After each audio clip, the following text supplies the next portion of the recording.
Merci de nous être fidèles, madame, mademoiselle et messieurs. Bonjour et bienvenue à ces rubriques Santé de l'enfant. En ce jour, on a voulu vous faire découvrir les différents signes de danger chez un enfant, un parent ou dans la communauté. Dès que tu pressens ou tu vois ces différents signes, ne tarde pas, ne reste pas à la maison. Vas-y avec ton enfant dans un centre de santé, ça sera intéressant pour vous.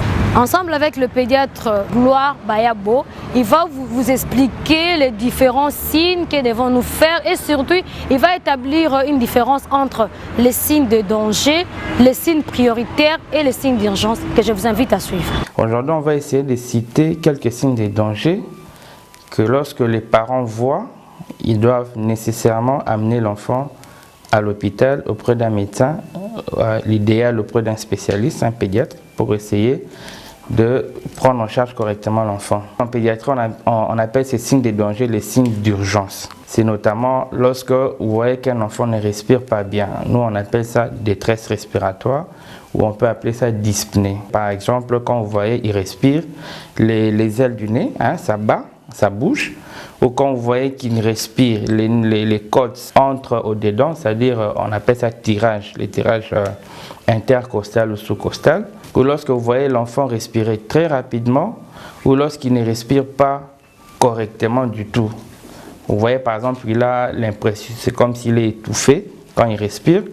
Là, c'est vraiment un signe très dangereux. Il faudra alors très rapidement l'amener à l'hôpital. Quand vous voyez l'enfant convulser, quand l'enfant convulse, c'est un signe de danger, il faut très rapidement l'amener à l'hôpital.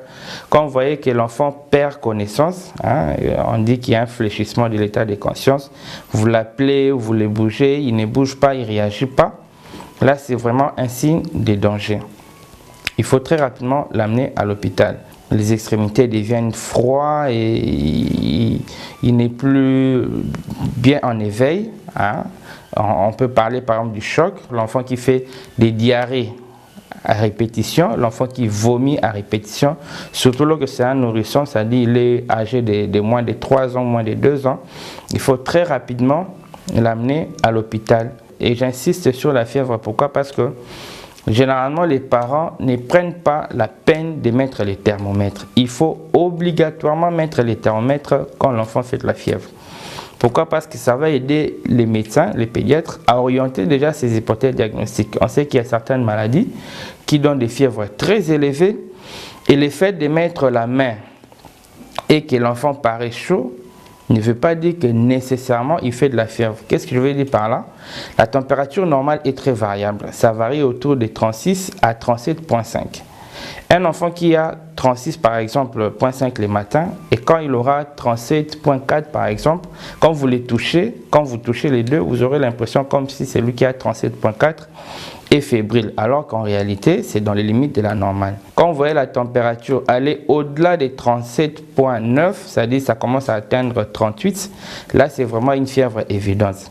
Mais quand ça dépasse 37,5, ça arrive à 37,6, 7, 8, 9, là on dit c'est fébricule, c'est-à-dire la température commence déjà à monter. Et on peut avoir une certitude, une précision par rapport à la température que lorsqu'on met les thermomètres. Un autre signe, c'est lorsque vous voyez par exemple que l'enfant est pâle. Un enfant qui est pâle, on peut regarder en regardant les paupières de l'enfant. C'est aussi un signe de danger. Et d'ailleurs, quand l'enfant est anémique, il est pâle, vous verrez qu'il va respirer aussi très rapidement et il peut aussi entrer en choc. Les refus des tétés, surtout lorsque c'est accompagné de pleurs incessants. Quand le bébé pleure, il a envie de téter. Mais quand il pleure de façon incessante et qu'on lui donne à téter, il refuse, ça constitue aussi un signe de danger. Généralement, ça peut traduire une méningite. Ça peut traduire une méningite. C'est pour ça qu'il faut rapidement amener l'enfant à l'hôpital. Quand l'amaigrissement devient visible auprès des parents, il faut rapidement aussi amener l'enfant à l'hôpital. Les signes d'urgence, ce sont les signes qui nécessitent une prise en charge immédiate, tout à fait cessante. Ça veut dire quoi? Lorsqu'un enfant présente les signes d'urgence et que vous l'amenez à l'hôpital, donc tout ce que les médecins étaient en train de faire doivent s'arrêter. Ils doivent rapidement prendre en charge cet enfant. C'est notamment la détresse respiratoire. Un enfant qui suffoque, par exemple, il faut nécessairement les prendre en charge à l'instant, dès qu'il arrive à l'hôpital, il ne faut pas passer par les procédures administratives, paiement, il faut rapidement l'amener à la salle d'urgence, commencer directement la prise en charge. Généralement, dans les hôpitaux, il y a une salle qu'on appelle la salle des tri. C'est dans cette salle-là qu'on essaie de trier, on voit quelle est cette personne qui présente les signes d'urgence. Rapidement, on l'amène dans la salle d'urgence, on commence à les soigner. Quelle est cette personne qui est plus ou moins stable, qui peut attendre, par exemple, que son tour arrive. Mais quand un enfant présente ou une personne présente un signe d'urgence, même s'il était les derniers à arriver, ça sera la première personne à être prise en charge. Parce que quand on présente un signe d'urgence, il faut une prise en charge immédiate, tout à fait incessante. Parce que si on ne prend pas en charge rapidement, ça va conduire vers la mort dans les minutes qui suivent.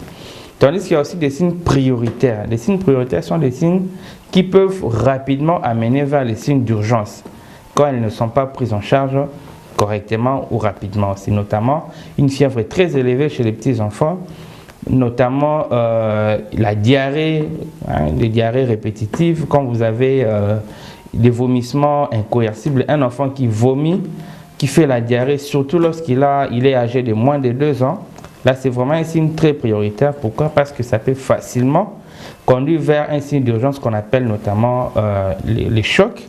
Et les chocs, quand vous ne levez pas ça dans les minutes qui suivent, l'enfant peut décéder.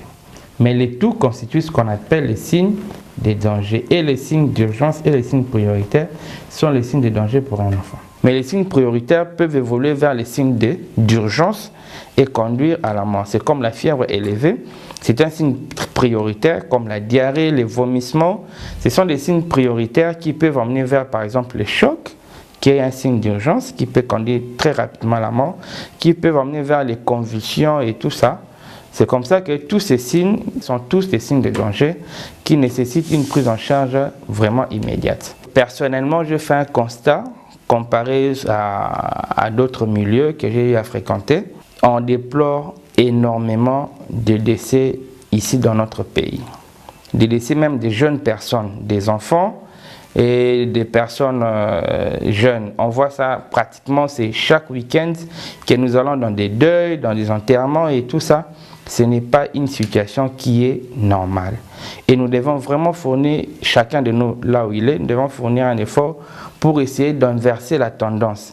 Les gens doivent plus vivre que mourir. Et l'un des moyens pour nous aider à améliorer l'état de santé de notre population, c'est de passer par la sensibilisation telle que nous faisons ici. Parce que très souvent, les gens viennent à l'hôpital, soit en retard, soit ils viennent carrément pas lorsqu'il y a un problème auprès des enfants. Et pour éviter, pour décroître facilement, réduire facilement et sensiblement les taux de mortalité de notre milieu, nous devons nécessairement consulter les spécialistes dans le domaine de la santé lorsque les enfants posent problème. Avoir des enfants, c'est une bénédiction. Alors, très chers parents, je vous invite donc à mettre en pratique et surtout à observer ces différents signes de danger. Cela, c'est pour épargner la vie de nos enfants. C'est la fin de ces magazines. Merci pour votre fidélité. En attendant, prenez bien soin de vous. Au revoir.